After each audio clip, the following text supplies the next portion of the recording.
druga stvar. Most. Samo jednu želju. Oni žele da se nekaj sreći što se mi plaćaju isto. A svi su za institucionalnu pomoć. Tih 9 zastupnika, oni prije su nam jači nego za godinu. Nije sam trošak, šetao, pio po noći, svijetilo se sad na posao. Veliki krši. To nisu normalni ljudi, to se vidi. Vaš guđerati, to su bolesnici, a njih nećemo računati. To što nije spremano, to je sve to šuplja priča, to su prevaranti. Najbolje bio Janko, Janko je meni još 2016.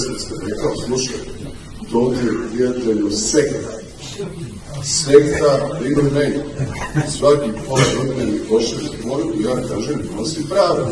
Govorio na Erasmu, čisto teški prevarant koji je predavao u Rusiji na akademiji. To isto sramotno.